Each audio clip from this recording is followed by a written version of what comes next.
Hey guys, this is Noah Cotton from the new channel I made, Four Eyed Guys Media Reviews, starring Noah Cotton. For now, like it could extend to include other friends I have who also have, I guess, four eyed, wear glasses and all that. Okay, so today I'm gonna do a movie review for the movie Eighth Grade. I saw it last week. I thought I put a poll on my Instagram account a few days later asking, hey, should I do movie reviews? And I think most of the votes were for yes, so I'm gonna do it now.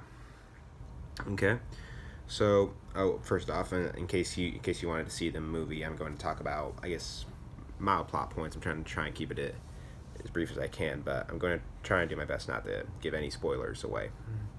Okay. So, Eighth Grade. It's this movie directed by Bo Burnham. He's an actor and he's a comedian. I guess you might recognize him from his YouTube videos. I haven't seen them. I just read that he did them, but I don't know. You might recognize him. He was in a movie called The Big Sick last year. Also, it was very good. He played a comedian. He was a friend of Kumail Nanjiani's in the movie. Anyway, Burnham he directed this movie. He also wrote the screenplay for this movie, and this is his first big feature film that he directed. So without further ado, Eighth Grade stars Elsie Fisher. If you don't recognize that name, she voiced Agnes, the littlest girl in the Despicable Me 1, Despicable Me 2. They got a different actress for Despicable Me 3. Okay. In this movie, she plays Kayla Day, a socially awkward girl trying to survive her last week of 8th grade, and she deals with issues of self-confidence, romance, and friendship. So Kayla doesn't really have any friends, and she's pretty shy. She makes YouTube videos where she talks about things like being yourself, how to approach confidence, and going outside your comfort zone, things like that. And little to no people watch those videos. Like, there's a shot of them where most of them say like no views or 1 or 2 views or something like that. Anyway, she finds a lot of her comfort in social media, I guess, like a lot of teenagers, including myself, do. And she spends most of her time on Instagram, I guess, instead of talking to people.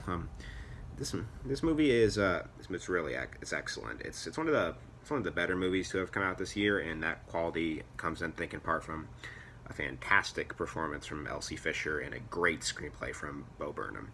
One thing I want to talk about early on before I get to what I really like about this movie is the camera work. I noticed when I was watching the movie that when they're establishing shots of locations where that Kayla is in, she's almost never in the center of the frame. And I don't know if I learned this principle in an art class, but when you look at an image, you tend to look towards the center of the frame. Like if you divide an image into like 9 squares, they look towards the center square. And Kayla is almost never placed in that center square in the entire movie. She's kind of off to the side, so your eyes kind of have to scan where the camera shot. It's like, where is she? Anyway, you have to look for it. And I think it was a conscious choice by the director and the cinematographer to kind of help establish your character as someone who feels like they're very much apart from everybody else, apart from the main crowd. And I think maybe sort of someone doesn't feel like, to create a character who doesn't feel like they don't stand out a whole lot in their school. Sorry, I wrote some notes for this. I'm reading from them a little bit. Okay. This movie is very well directed. It's better well written than it is directed, but it is also very well directed. It's very well directed for a directorial debut. I'll say that, and I'll tell you why. Most of the scenes, they're not really game-changing moments in the film, and I guess a lot. I'll try and explain what I mean by that. It's a lot like life, I guess, in that way. Like when you go through moments in life, it's not like anyone tells you, "Hey, this is going to be the most important moment of your life." No one. I don't think anyone really experiences life like that. Like when you, say someone meets someone who's going to be like their future wife first time, they don't know that moment's going to be important, that later on they look back towards that moment in hindsight as important. So that's sort of what all the big scenes in this movie are like. There's no real indication of what's a game-changing moment for Kayla in the film, and almost nothing is stressed to be of great importance. She's like, these are events that a person's experiencing, and just things that are happening in a person's life. You're just, it's like you're just seeing things interact, people interact and all that. Like, even the scenes that are meant to be funny, I think, in this film, are not really played as comedic scenes. They're played more like drama scenes. They're just funny situations. Also, there's some very well-directed scenes that really work because of Bo Burnham's direction and the music, which is done by someone named Anna Meredith. There are a few scenes in the movie where all the dialogue is completely tuned out, and you just see what the characters are doing, and you hear just electronic pop music in the background. You don't really hear what the characters are saying, but because of what the camera focuses on, and the music just really makes this moment, I guess, visually and auditorily interesting. Because of what the camera focuses on, you don't need to hear them. You know exactly what that scene's trying to get across. You know what the director and then I guess the head of music or something, so what they're trying to do. Okay, let's see what else. I don't really know if Bo Burnham has a whole lot of experience with. I don't know if he directed a lot of short films in college or whatever, but I think it really shows a lot of potential for future work if he's going to direct more movies. And I assume he will. Let's talk about the screenplay. It's very, very well done. It's one of my two favorite things about this movie. It's not really well done in a way that an Aaron Sorkin film was done. If for those of you who don't know who Aaron Sorkin is, he's this famous screenwriter. He wrote The Social Network, he wrote Molly's Game, he wrote Moneyball, he wrote A Few Good Men. And he's not really how do I explain? Oh yeah.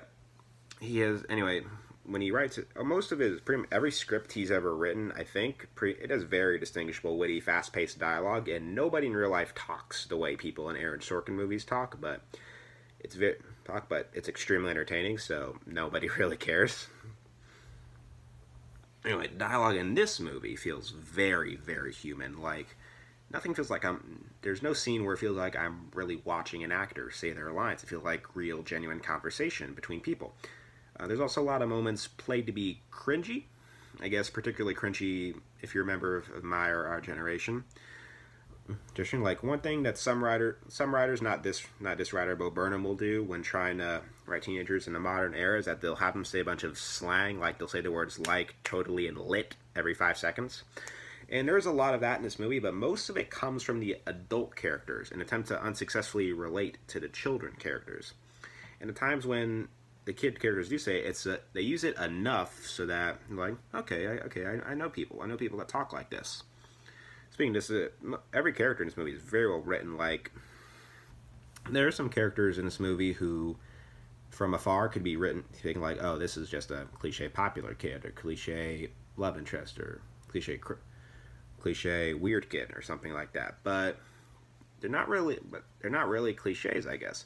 The way Bo Burnham approaches them, you've met people like this. Pretty much everybody, I think, myself included, has met people like the characters in this movie. They feel very, very real. Okay, let's see what else I want to talk about.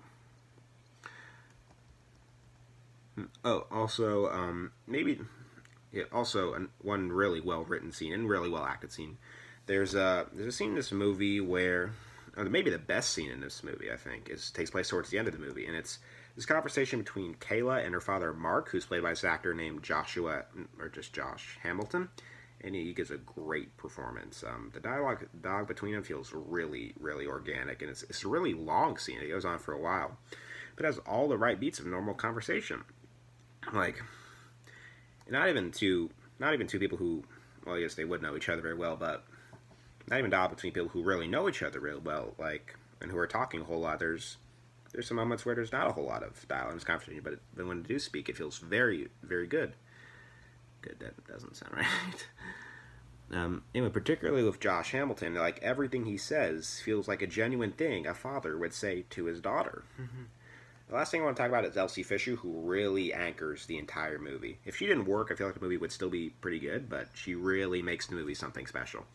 Like, one thing I liked about the choice to cast Elsie Fisher in particular was that she wasn't, for lack of a better word, I guess, traditionally hot. Like, Elsie Fisher is very pretty, but she's not someone you would really see, I guess, on a CW show for comparison. Like, on a lot of CW shows that take place in high school, all the teenagers will be supermodel hot, and they'll be played by people who are in their 20s for the most part, and that's not what they did for this movie, and it feels very, very nice.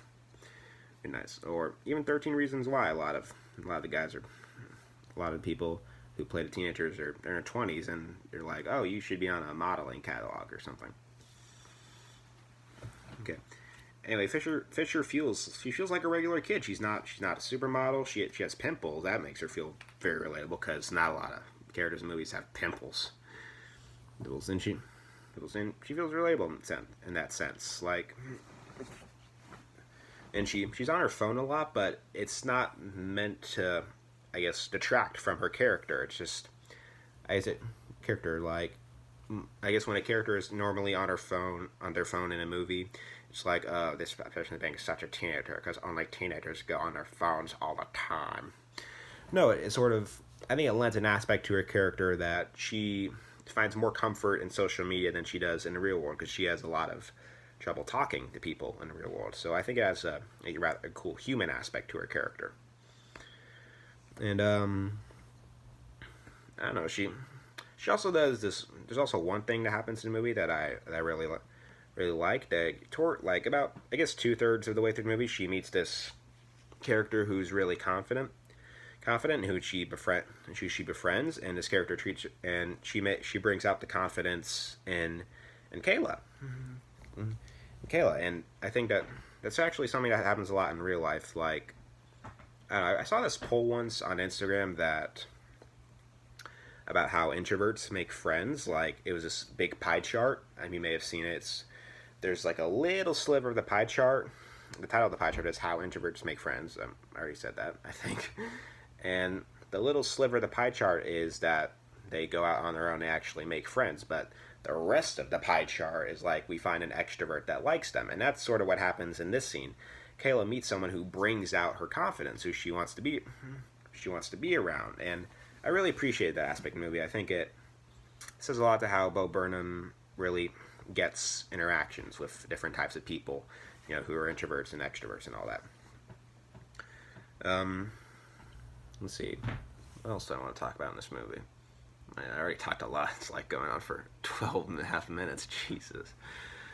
God, I'm rambling just like my dad. Okay, let's see. Well, I think that's it. I hope I didn't bore you guys to death, but in case I guess you tuned out like halfway through, I don't blame you if you did. I'm going to give 8th grade a 9 out of 10.